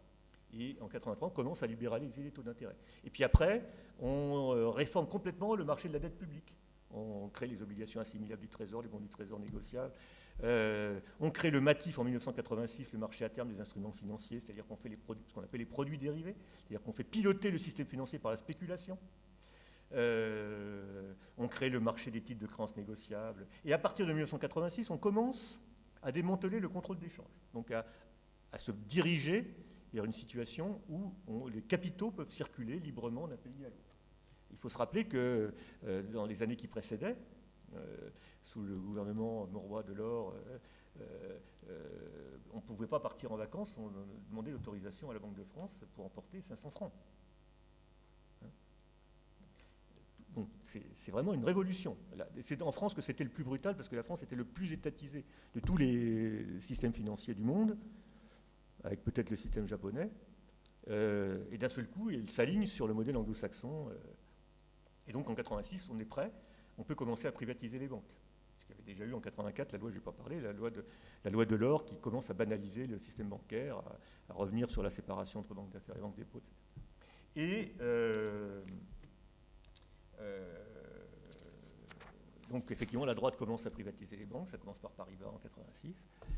Et en 90, on est prêt, on peut libéraliser complètement, supprimer le contrôle d'échange, fermer le service qui s'en occupe à la Banque de France et au Trésor, sur le modèle de Margaret Thatcher. Alors la différence avec Thatcher, c'est qu'on n'a pas licencié les gens qui s'en occupaient. On les a reclassés. Mais l'idée, c'est, on dit au marché, vous êtes tranquille, vous n'avez rien à craindre, on ne reviendra jamais au contrôle d'échange. Et on essaie de gagner la confiance des marchés financiers. Et pour gagner la confiance des marchés financiers, c'est une autre histoire, on en parlera le mois prochain, si vous le voulez bien. Qu'est-ce qu'on fait? On va faire une monnaie unique, l'euro, au service des marchés financiers. Et ça, c'est le sujet de la conférence suivante. Eh bien, ça a marché. Ça a marché. La libéralisation de l'économie a permis de faire remonter les profits. Alors, il y a une statistique qui est souvent citée dans le mouvement social, et moi, j'adore aussi en parler, parce que quand on regarde de près comment ça s'est passé, c'est très intéressant. C'est la remontée de la part des profits dans la valeur ajoutée. Vous voyez qu'en 78-79, c'est au plus bas, c'est la crise. Et en quelques années, ça remonte en flèche. Et ça correspond exactement à la période de libéralisation du système financier. Alors, bon, post hoc, ergo propter hoc, c'est pas toujours vrai. Mais là, en l'occurrence, il y a quand même un gros soupçon, quand même. Mais ça ne s'est pas fait par décret. Il n'y a pas un jour quelqu'un, un capitaliste, un gouvernant, qui s'est réveillé le matin en se rasant en disant tiens, si je faisais baisser la part des salaires dans la valeur ajoutée. Ça ne s'est pas passé comme ça. C'est que sous la pression des marchés financiers, des actionnaires, les gestions d'entreprise ont changé. C'est-à-dire que les gens qui avaient le choix entre embaucher ou remplacer des travailleurs par des machines ont choisi de remplacer des travailleurs par des machines. Les gens qui avaient le choix entre développer la production ou placer leur argent en bon du Trésor américain ont choisi de placer leur argent en bon du Trésor américain. Vous avez vu la courbe tout à l'heure. C'était plus intéressant de placer son argent en bon du Trésor américain que de miser sur la croissance de l'économie. Et donc, à travers une multitude de décisions de gestion, à travers une lutte des classes, parce que les salariés se sont défendus, évidemment, ils ont essayé de se défendre. Mais ils avaient en face d'eux, comme dit Yanis Varoufakis, pas des tanks, mais des banques. C'est encore pire. Donc, à la fin, ils ont gagné. Ils ont fait remonter, à la fin, non, c'était pas la fin, ils ont fait remonter la part des salaires dans la valeur, des profits dans la valeur ajoutée. Évidemment, corrélativement, ça fait baisser la part des salaires, forcément. Hein, mathématiques. Et donc, ils ont fait remonter le taux de profit provisoirement. Ce sur quoi j'insiste, c'est que ce changement dans la répartition des richesses, ce n'est pas seulement un changement dans la répartition des richesses. Il n'a pu arriver parce qu'il y a eu un changement dans la façon de produire les richesses. C'est très important. C'est un point sur lequel il faut, à mon avis, développer énormément le débat public aujourd'hui, parce que dans le mouvement social d'aujourd'hui, si on veut arriver à gagner, il va falloir tenir compte de ça. Si on se contente de demander une répartition des richesses en prenant un peu d'argent aux riches pour donner aux pauvres, alors là, on est sûr que ça ne va pas marcher. Pourquoi on est sûr que ça ne va pas marcher? Parce qu'on a déjà essayé. On l'a fait dans les années 60, on l'a fait dans les années 70, et ça n'a pas marché. Donc il faut toucher au cœur du système, au cœur du capital, à la production, et évidemment, c'est une révolution. Évidemment, ce n'est pas une bonne nouvelle, mais il faut la faire. Voilà. Et donc, dernière remarque sur la philosophie de cette situation. Quand on dit que les marchés financiers sont prépondérants dans l'économie, et j'insiste sur l'importance que ça représente, ça pourrait vouloir dire que les banques sont moins importantes. En fait, si, les banques sont toujours là. Elles sont là partout où il y a les marchés financiers. Si vous voulez émettre des obligations, des actions, vous passez par une banque. Si vous voulez négocier des actions, des obligations, vous passez par une banque. Et si vous voulez spéculer, vous n'avez pas l'argent pour gagner des mille et des cents. C'est pas vrai. Georges Soros, il ne travaille pas seulement avec son argent et l'argent de ses clients. Il gagne des rendements extraordinaires de ses opérations parce que la plus grande partie de l'argent qu'il mise dans ses opérations de spéculation, il l'a emprunté à une banque. Et ce que font les banques aujourd'hui, c'est qu'elles prêtent aux spéculateurs, et alors qu'elles devraient prêter directement à l'économie. Et ça, ce n'est pas de la morale, c'est des statistiques. Ça, c'est les comptes nationaux français. Voilà. La part des opérations des banques qui va à autre chose qu'au financement des agents non financiers résidents, c'est les ménages, les entreprises de trésor public. Elle s'est énormément accrue à différentes périodes. Donc il y a une inflation financière qui va au détriment de l'activité réelle. Voilà. Donc du coup, je m'aperçois que j'ai presque épuisé mon temps de parole et que je n'ai pas parlé de la crise des subprimes. Donc je vais aller très très vite. Je vous remonte le graphique de la dernière fois où on voit que cette politique a permis de faire remonter les taux de profit, mais pas durablement de mettre fin à la suraccumulation. Et l'autre inconvénient de cette politique, c'est qu'elle conduit à des crises financières. Alors on a complètement oublié le krach boursier de 1987, qui n'a eu aucune incidence sur la conjoncture, ça s'est passé comme si de rien n'était, et c'était quand même le plus grand krach depuis 1929. On a un vague souvenir de la crise asiatique de 1997, qui était plus grave, et qui s'est terminé à Wall Street avec le fonds spéculatif LTCM, Long Term Credit Management par antiphrase, qui était en faillite. Il fallait trouver 7 milliards de dollars, et ça s'est réglé un samedi après-midi à la Réserve fédérale de New York, qui a réuni tous les grands banquiers, Goldman Sachs, BNP, Société Générale, Crédit Agricole, Bank of America, Citibank, etc. Il leur a dit maintenant vous trouvez 7 milliards de dollars, sinon tout le système s'effondre. Et ils ont trouvé 7 milliards de dollars. Et finalement, là encore, il ne s'est rien passé de grave sur la conjoncture économique. La récession n'est arrivée qu'en 2001, au moment de la crise de... Donc on était...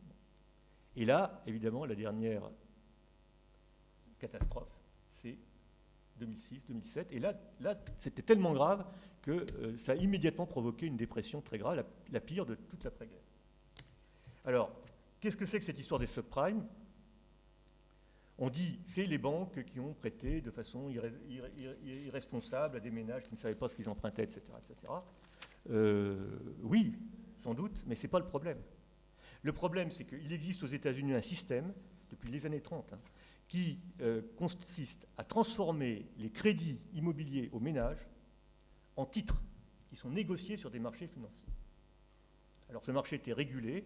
On avait créé en 1933 des institutions qui étaient très connues des Américains, puisqu'on les appelait par leur petit nom, Freddie Mac et Fannie Mae, qui étaient des institutions publiques, semi-publiques, comme on a chez nous la Caisse des dépôts, etc., qui régulaient ce marché. Mais dans les années 80, 90, 2000, ce marché s'est emballé avec toute une série d'institutions nouvelles, nourries par le crédit bancaire, dans le contexte de la crise, qui se sont mises à spéculer sur des titres qui représentaient des crédits immobiliers. C'est-à-dire que, en gros, enfin, je n'ai pas le temps, je suis en retard, le cours de ces titres augmente quand le prix du mètre carré augmente. Parce que les ménages vont pouvoir hypothéquer leur maison, revendre, acheter, etc. Et quand le prix du mobilier est... Donc, spéculation gigantesque tout au long des années, du début des années 2000. Vous voyez sur la courbe ici, les grandes villes, le prix du mètre carré dans les grandes villes américaines qui monte, qui monte, qui monte. Et puis en 2005, le cours ne baisse pas, il a baissé après la crise. Il arrête de monter. Mais si le cours du mètre carré arrête de monter, les gens qui avaient spéculé sur une augmentation du cours dans les prochaines années, qui avaient emprunté aux banques, ils ne peuvent plus rembourser. Et là, c'est la catastrophe. Et donc, le 7 août 2007, une grande banque américaine, comme son nom l'indique, BNP Paribas, annonce qu'elle arrête les opérations, qu'elle suspend les opérations de ces fonds de spéculation sur les subprimes. Il y en avait 2.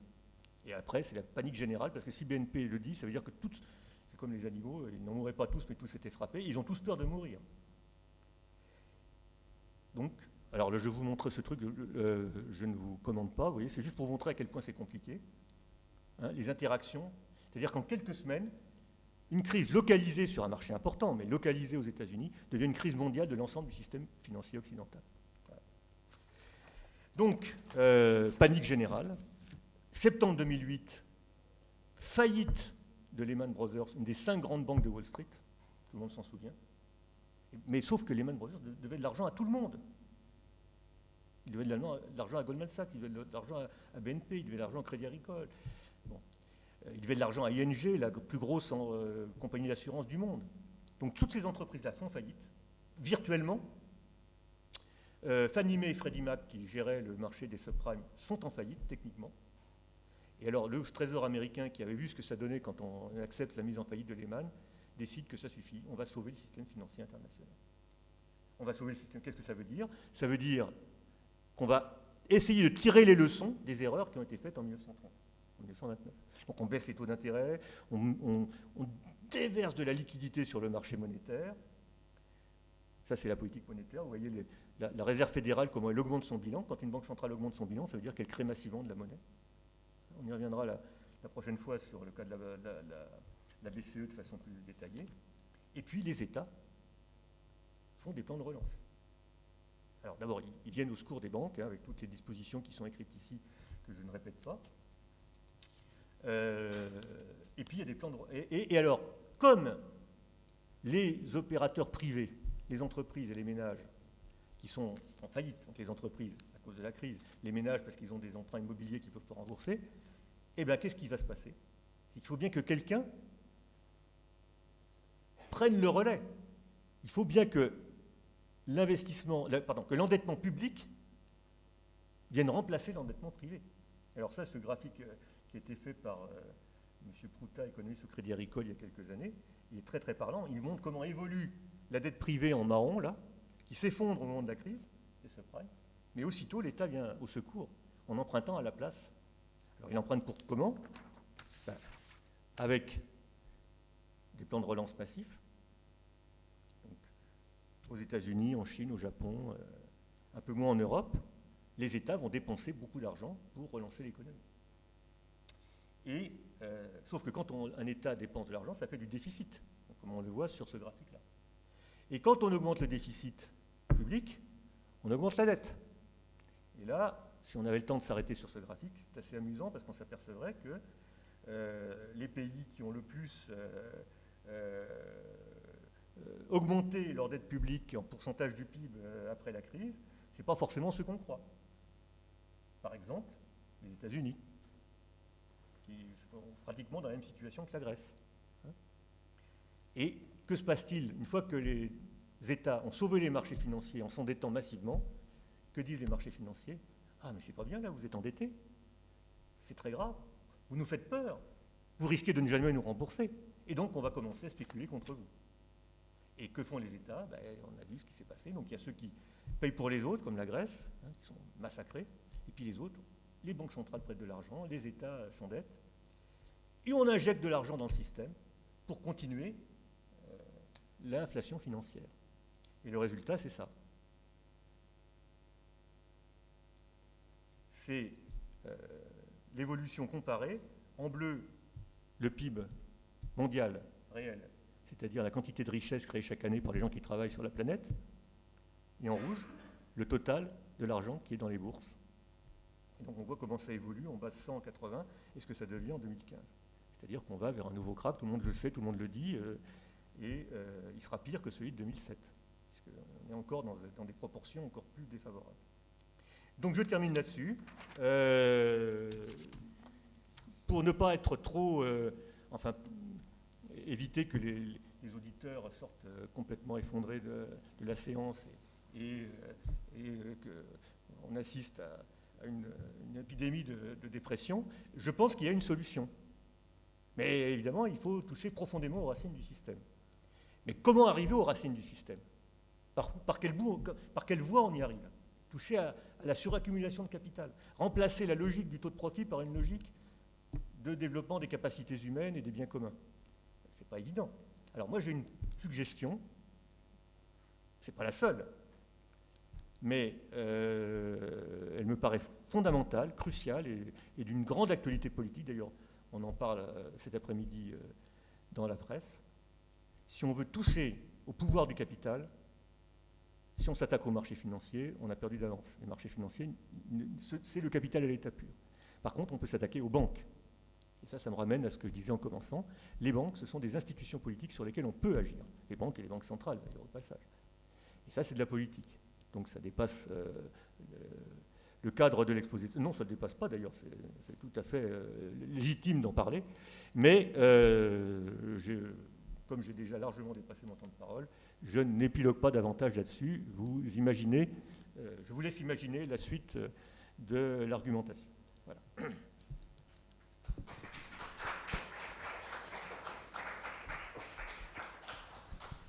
Alors, merci Denis. Ben, justement, tu développes pas, mais ça peut faire partie des questions qui vont être posées éventuellement par l'auditoire. Alors, je vous laisse poser vos questions maintenant. Et Léon va passer avec le micro.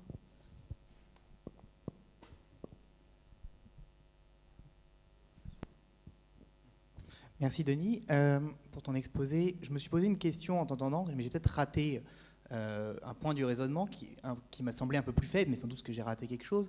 C'est quand tu évoques, dans le cas de la France, l'échec des politiques en 1981, 82, 83, enfin qui va mener à 83, et que tu dis que c'est lié, quand tu dis pourquoi ça a échoué, tu dis que c'est lié à la révolution informationnelle.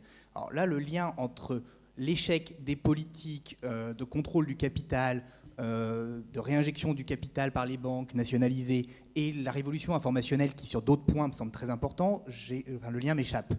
Et finalement, moi j'avais toujours compris ou cru comprendre que l'échec de ces politiques était largement lié au rétablissement, ou à l'expansion très forte de la mobilité des capitaux, notamment en Europe, qui mettait en échec la capacité des États et des banques nationalisées de relancer l'économie. Donc moi, ça m'amène toujours à une question qui est de savoir dans quelle mesure on peut véritablement même s'attaquer aux banques, ou réguler les banques, reprendre un contrôle sur les banques, sans contrôle de la mobilité des capitaux très forte, internationalement, mais aussi au sein de l'Union européenne. Ce qui pose la question, qui moi me gêne toujours beaucoup, de l'Union européenne finalement. Qu'est-ce qu'on fait de cette Union européenne et de cette mobilité des capitaux au sein de l'Europe? En tout cas, tant qu'il n'y aura pas une majorité de gauche dans tous les pays d'Europe.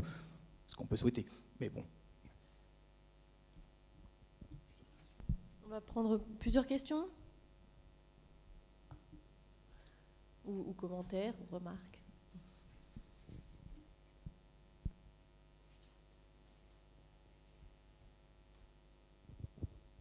C'est pour avoir un peu plus de détails sur la séparation entre les banques et les marchés financiers. Où se place tout ce qui est venture capital, je pense Uber qui a levé, je sais pas, centaines de milliards de dollars, qui ne sont pas sur les marchés financiers, mais qui sont... c'est pas des banques non plus. Comment est-ce que c'est significatif et comment ça se place dans tout ça?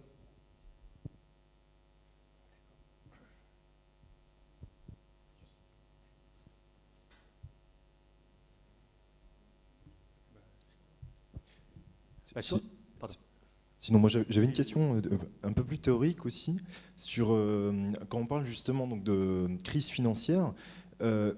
Est-ce que, et ça a été des grands débats, j'ai l'impression en 2007-2008, est-ce que la crise vient juste donc de, on va dire, cette émancipation de la finance qui est en dehors de tout contrôle étatique, ou est-ce qu'il n'y a pas des raisons plus profondes justement? Est-ce que la finance ne serait quelque chose qui permet de démultiplier, on va dire, la puissance d'une crise?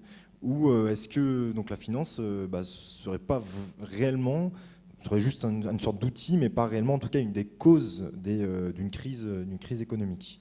Et donc ça interroge vraiment sur ce côté-là aussi, parce que c'est un vrai débat en ce moment sur, on va dire, avec la question de moraliser le capitalisme. Est-ce qu'il ne suffirait pas juste de revenir à un capitalisme qui ne serait pas financier, mais de revenir juste sur le capitalisme industriel on va dire, du XXe siècle? Voilà. Alors sur la deuxième question, je ne suis pas sûr d'avoir complètement compris. il y a alors, je ne sais pas à quel fonds vous faisiez exactement allusion, mais il y a effectivement des opérateurs qui... Dans les acteurs des marchés financiers, il y a toutes sortes de gens. Il n'y a pas que les banques, loin de là. Il y a alors ceux dont on parle toujours, qui sont les fonds de pension. Donc dans les pays où il n'y a pas de sécurité sociale, les gens sont obligés d'épargner pour leur retraite, et donc cet argent est centralisé dans des fonds, et évidemment ces fonds-là les placent sur les marchés financiers. Ça ne veut pas dire que les grands capitalistes sont le petit fonctionnaire de Californie ou du Japon. Ils n'ont aucun pouvoir sur l'utilisation de cet argent en réalité. C'est complètement déléguer le pouvoir d'utilisation de l'argent à des gestionnaires qui eux-mêmes n'obéissent qu'aux règles des marchés financiers, c'est-à-dire à la rentabilité du capital. Donc c'est un capital qui est en quelque sorte centralisé, subordonné au capital des grandes multinationales financières. Il y a les banques, il y a les compagnies d'assurance. En France, c'est majeur. Hein, les principales institutions financières. On n'a pas de fonds de pension en France. Pratiquement pas. À la place, on a l'assurance vie. 2000 milliards de placements. Hein. Mais c'est très important. Sur les marchés financiers internationaux. Et puis il y a les fonds de placement professionnels qui sont là pour spéculer, donc les gens très riches qui confient leur argent à George Soros, à Bernard Madoff, pas plus maintenant, mais jusqu'en 2007, etc. Il y en a toujours. Il y a tous les gens qui sont soi-disant pas des banques, mais qui en réalité sont contrôlés par les banques. Toutes sortes de fonds qu'on appelle le shadow banking, qui en réalité toujours plus ou moins adossés à une institution bancaire. Et puis il y a les multinationales, on y reviendra tout à l'heure, qui ont de la trésorerie. Un Total, un Google, c'est des gens qui brassent des milliards de dollars, qui placent, qui achètent, qui vendent.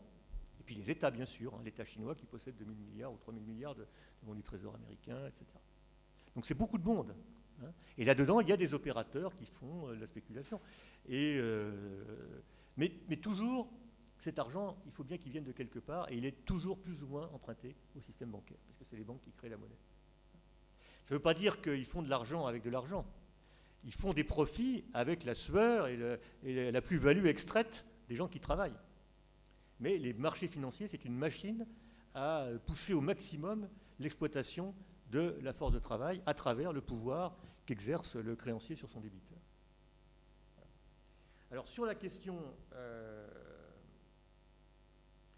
de Léon sur est-ce que oui, moi je crois, enfin peut-être que on n'a pas été assez clair, mais tout ce qu'on a essayé de montrer au cours des 2-3 dernières séances, c'est de montrer combien la racine des difficultés économiques, c'est les processus fondamentaux de régulation du capitalisme. C'est-à-dire le jeu du taux de profit, et donc les processus de contradictoires sur lesquels Constantin est intervenu de façon très, très rigoureuse dans son exposé, qui conduisent, le succès même de l'accumulation du capital conduit à une suraccumulation de capital. Et donc, comme je prenais l'image la dernière fois, mais j'y reviens parce qu'elle me paraît assez parlante, c'est effectivement, on voit des crises financières, on voit des crises économiques, on voit des émeutes de la faim en 2008 dans les pays en développement après la crise financière.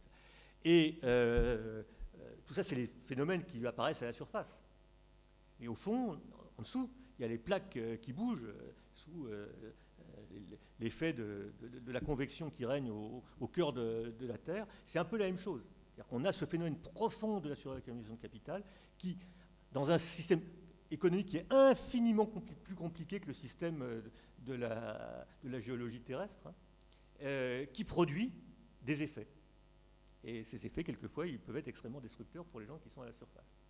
Je pense que c'est vraiment ça le fond de l'affaire. Et donc, effectivement, si on pense pouvoir mettre fin aux causes profondes des crises, sans toucher au taux de profit, à la régulation du capital, on ne va pas y arriver. Ça, c'est ma conviction personnelle. On peut être d'un avis complètement différent. Les gens, les keynésiens, qui sont très nombreux, qui sont ultra majoritaires, y compris à gauche, y compris en France, pensent que non. Hein, Piketty pense qu'en mettant des impôts sur les riches et en donnant aux pauvres, on peut résoudre les problèmes du capitalisme. C'est faux. Enfin, moi, je pense que c'est faux. Mais après tout, je respecte. Il a le droit d'être social-démocrate. Il n'y a rien de honteux à ça. Voilà, et donc c'est un débat politique, mais je trouve que ce débat mériterait d'être mené. Par contre, là oui. Là, en revanche, ce qui est regrettable, c'est qu'il ne l'est pas toujours quand il devrait l'être. Et alors, donc, du coup, alors ça renvoie à la question de Kevin.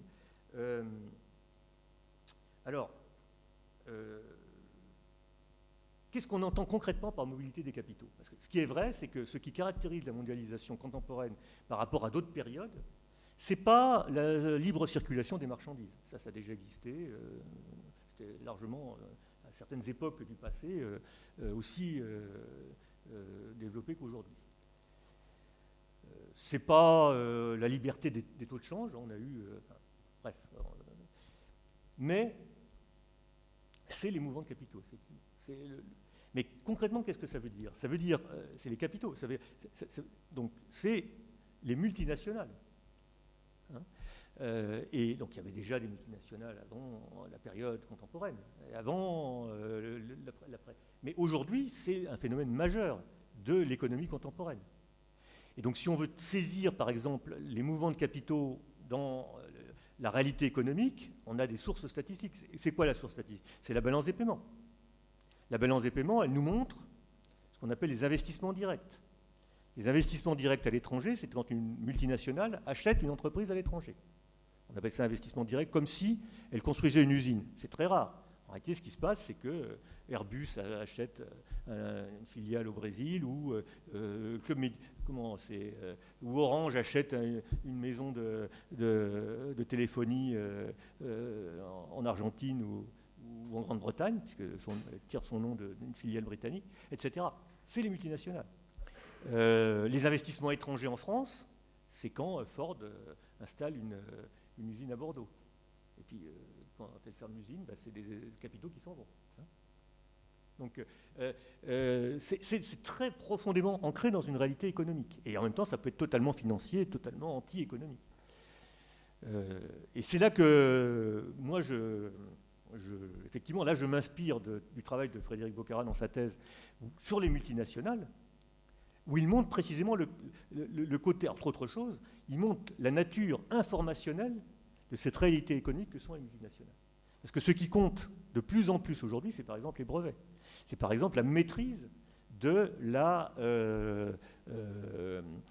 l'utilisation de la recherche, de l'information dans la production. Hein, aujourd'hui, on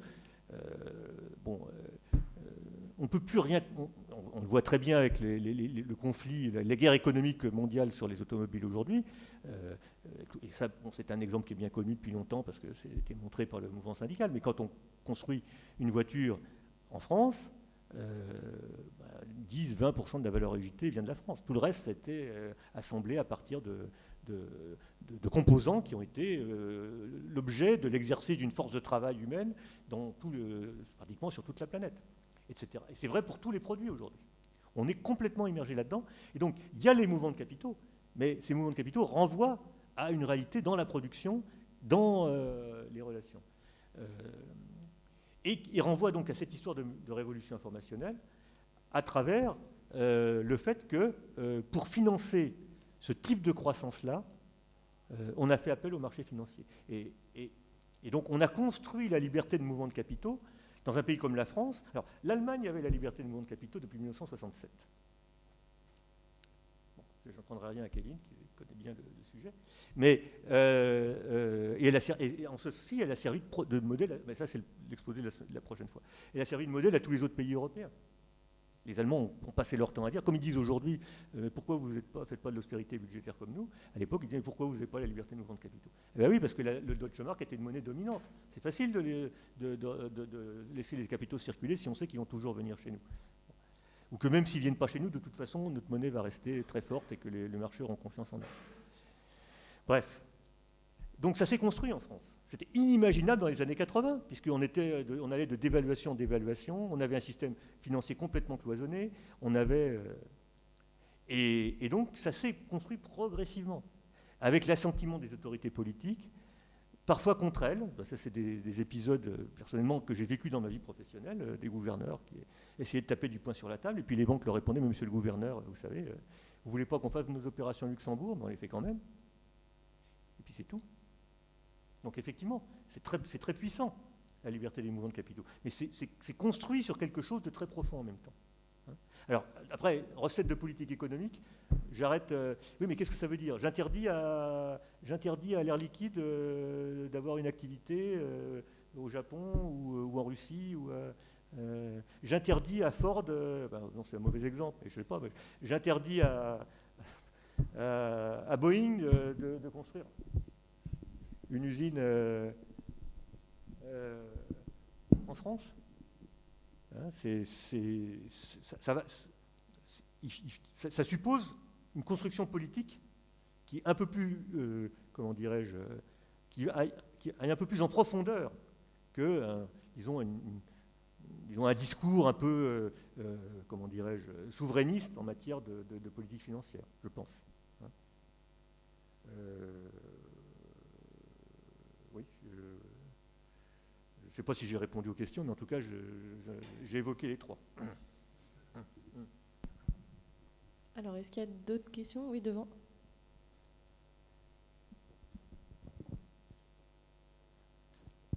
Oui, vous avez évoqué brillamment des phénomènes extrêmement complexes, difficiles à maîtriser. Je voudrais revenir au premier graphique de votre exposé où il y avait des ondulations et qui était, lui, sur le long terme. C'est peut-être un des seuls graphiques sur le long terme, alors que les autres étaient sur le moyen terme ou le court terme.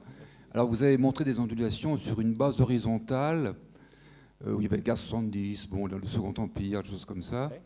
Moi, j'aurais plutôt vu les mêmes ondulations, donc des cycles courts, mais plutôt sur une base oblique. Parce que quand même, malgré tout, sur cette longue période séculaire, après la révolution industrielle, il y a eu quand même, du point de vue général, une augmentation du niveau de vie. Si on prend des indices économiques du style combien faut-il d'heures de travail pour acheter un kilo de farine, des choses comme ça, il y a quand même une amélioration générale. Quand même. Donc c'est un argument, si vous voulez, en faveur du capitalisme, qui n'en demande pas tant d'ailleurs au demeurant, mais on le constate, malgré tout, malgré les crises. Il survit aux crises, donc il y a bien une raison qui fait qu'il survit aux crises. Donc peut-être c'est ces crises qui créent une sorte de dynamique et une sorte de croissance avec des ondulations, mais quand même sur le long terme une certaine croissance. Oui, alors ça, c'est effectivement, donc c'était le sujet de la dernière fois. Hein. Voilà. Hein. Donc ça, alors attention. Premièrement, bon, ça n'est pas, comment on peut dire ça. Le fond de votre question. Oui, il y a eu une augmentation de la richesse matérielle de l'humanité en général depuis le début du capitalisme. D'ailleurs, les premiers qui le disent, c'est Marx et Engels dans les premières pages du Manifeste communiste. Bon. Donc ça, c'est vrai, et ça s'est confirmé depuis.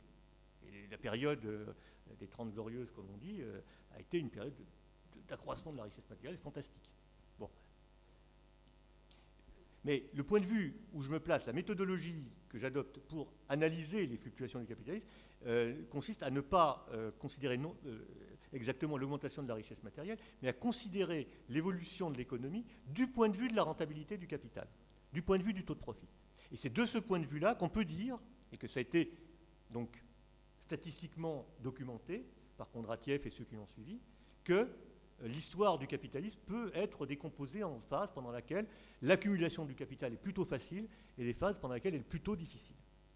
Alors, par exemple, c'est vrai que depuis la crise, par exemple, du milieu des années 60, de la fin des années 60, la croissance a ralenti, donc il y a une augmentation moins rapide de la richesse matérielle, mais la richesse matérielle continue d'augmenter dans le monde capitaliste. En plus, il a augmenté encore plus vite dans les pays émergents, en Chine, en Asie. Donc tout ça est vrai. D'ailleurs, le dernier graphique, ça ne se voit pas très bien parce que c'est écrasé par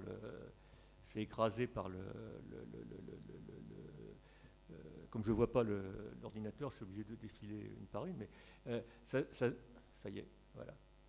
Ici, vous voyez que la courbe bleue, là, qui est une certaine mesure, après on va ouvrir un débat sur le PIB comme mesure de la richesse, c'est quand même une certaine mesure de la valeur ajoutée, c'est une certaine mesure de la quantité de richesse matérielle créée par le travail des aides. On voit que ça a augmenté beaucoup moins que la finance, mais ça a augmenté, ça a été multiplié par 2 ou 3 depuis 1980. D'accord. Mais les contradictions ont augmenté aussi. Voilà, c'est ça la réponse fondamentale que je serais tenté de donner.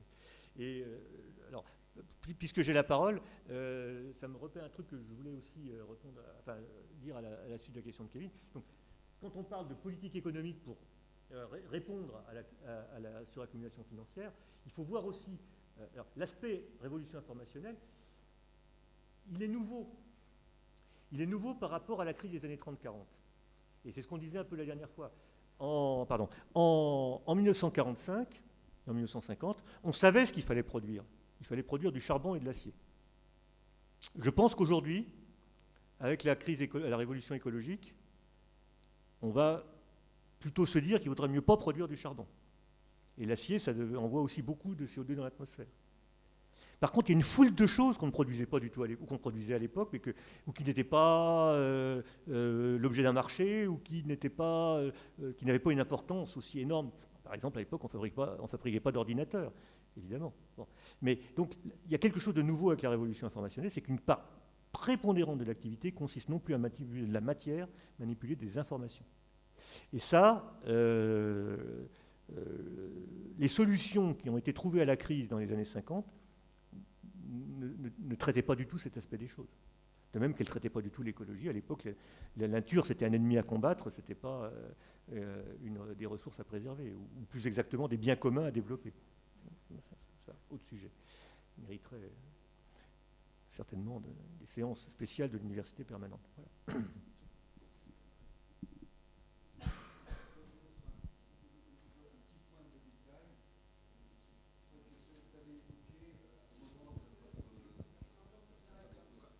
Au moment de votre passage, de votre exposé sur la révolution informationnelle, vous avez dit, mais à qui appartient l'information ? Il me semble, je parle sous votre contrôle, c'est un peu une question implicite, il y a quand même en droit la notion de propriété intellectuelle. Donc quand même, ça veut dire que le juriste, le législateur, reconnaît à celui qui a créé une information ou qui détient une information, a quand même un droit de propriété sur une propriété intellectuelle immatérielle, mais quand même qui est reconnue en droit. Voilà. Absolument. Et vous voyez, vous savez, cette phrase célèbre, moi je suis oui, tout à fait. Moi je suis totalement nul en droit, je l'avoue, humblement. J'ai jamais rien compris à mes cours de droit quand j'étais étudiant. Bon. Donc, mais il y a cette phrase magnifique du Code civil, en fait de meubles, possession vos titres. C'est-à-dire que si vous avez un stylo entre les mains, il est à vous. C'est votre titre de propriété. Absolument. En fait de meubles, possession vos titres. Je vous donne une information. Par exemple, que le cours de l'Action Totale va s'effondrer demain. Vous l'avez. Moi, je l'ai toujours. Voyez ? Donc, on peut protéger une information par des brevets, et ça va même plus loin que ça. C'est que les brevets deviennent des actifs financiers, aujourd'hui, dans la mondialisation financière. C'est la solution qu'ils ont trouvée. Mais c'est très artificiel par rapport à la nature profonde du bien dont on prétend garantir la propriété. Voilà un peu pour faire sentir ce que je crois comprendre de la révolution informationnelle. Moi, j'avais une petite remarque, question, j'en profite. Ça m'a fait penser la remarque de Léon sur est-ce qu'il faut moraliser le capitalisme, et ça m'a fait penser à, après la crise, la dernière crise, la crise des subprimes, on entendait beaucoup parler de réguler les banques, leur imposer des mesures, et finalement il n'y a pas grand-chose qui a été fait au final. Les banques, elles n'ont pas vraiment... et du coup, peut-être pourquoi ? Et qu'est-ce qui fait qu'elles ont juste eu à faire, je crois, quelques tests pour voir si c'était risqué, et puis c'est tout. Ah oui, alors ça, c'est un sujet que je n'ai pas du tout traité. J'aurais pu, parce que c'est dans le sujet du jour, oui. Alors d'abord, il y a deux choses. C'est que le slogan des banquiers, c'est « Cette fois-ci, c'est différent ». C'est le titre. Cette fois-ci, c'est pas pareil. C'est le titre du bouquin de Rogoff et Reinhardt, qui était célèbre, qui analyse 800 ans de crise financière dans l'histoire et qui a défrayé la chronique, parce que c'est là-dedans, c'est dans ces travaux-là qu'ils annoncent que si vous avez 90% de dette publique, vous allez à la catastrophe. Et c'est là qu'un étudiant, en allant voir les fichiers Excel qu'ils avaient mis, d'ailleurs, c'était tout à leur honneur en ligne, s'était aperçu qu'il y a des erreurs dans les formules Excel et que 90% ça ne veut rien dire. Bref. Mais le bouquin est intéressant, Et c'est vraiment la devise des banquiers. On ne recommencera jamais. Moi, j'étais à Wall Street en 98, juste après la crise des subprimes. Ils étaient encore verts de peur, tremblants.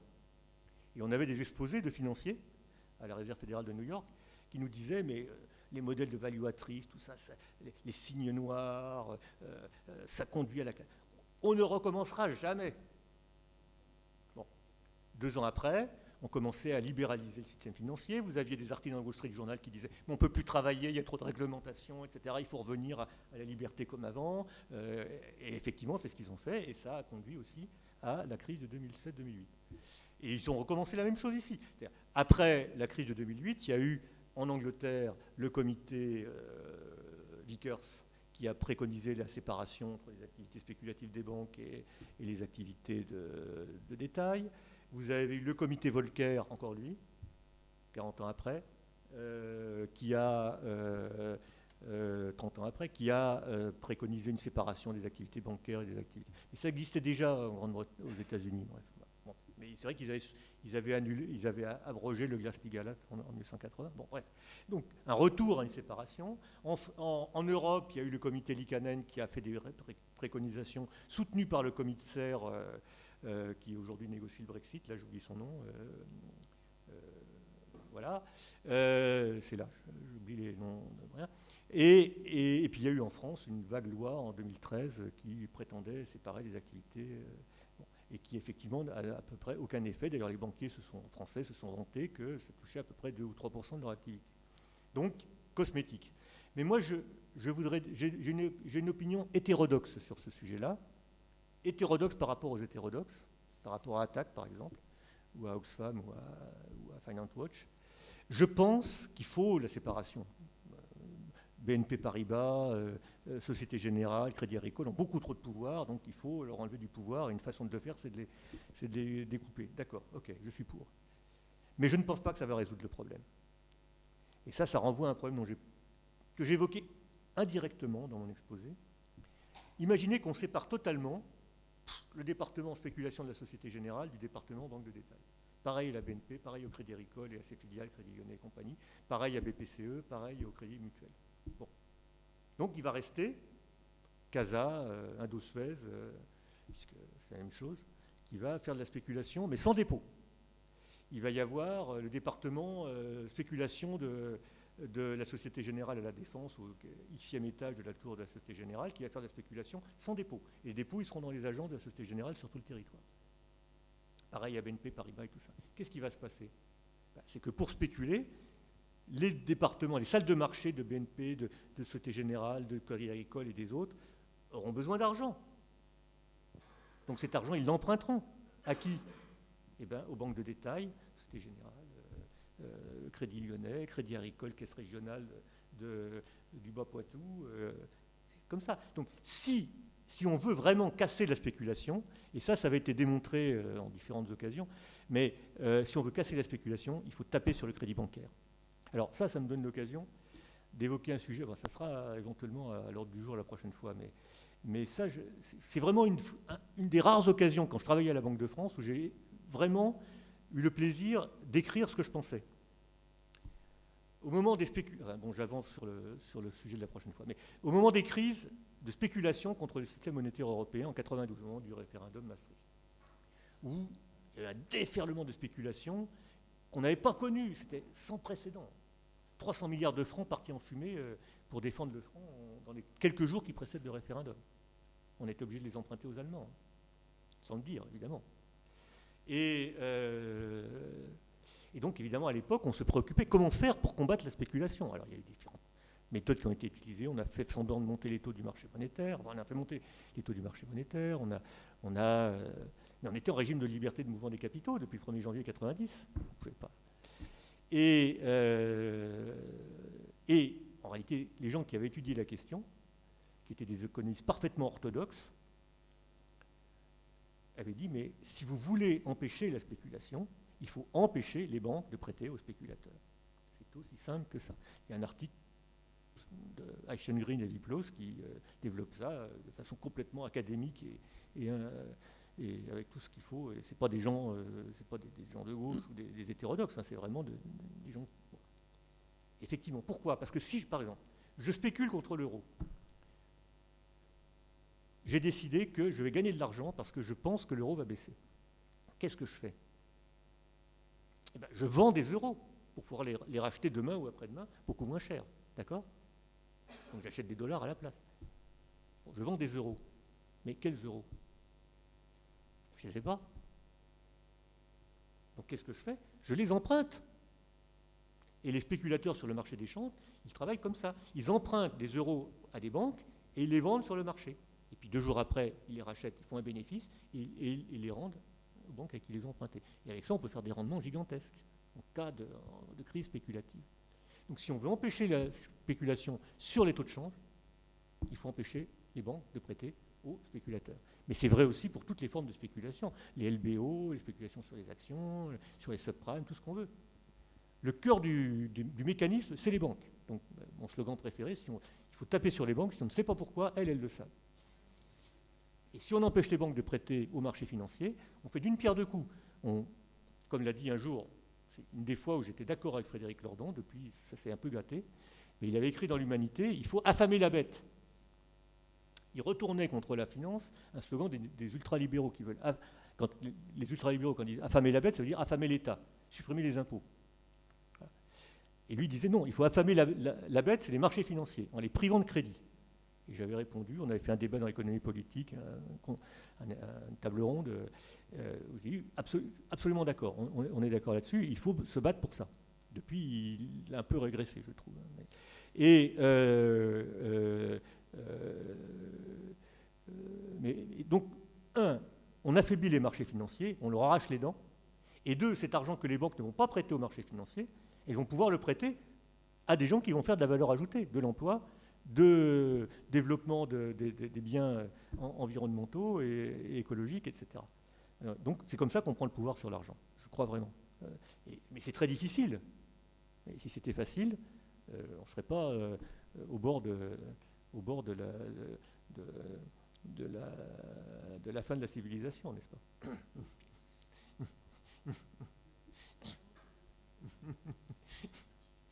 Alors, s'il y a d'autres remarques, sinon on va s'arrêter là. C'est bon? Bon, tout le monde a eu son compte d'économie ce soir. Ouais. Ouais, je vous remercie. Merci à tous d'être venus. Merci aux ceux qui regardent aussi sur le direct. Et au mois prochain pour la prochaine conférence.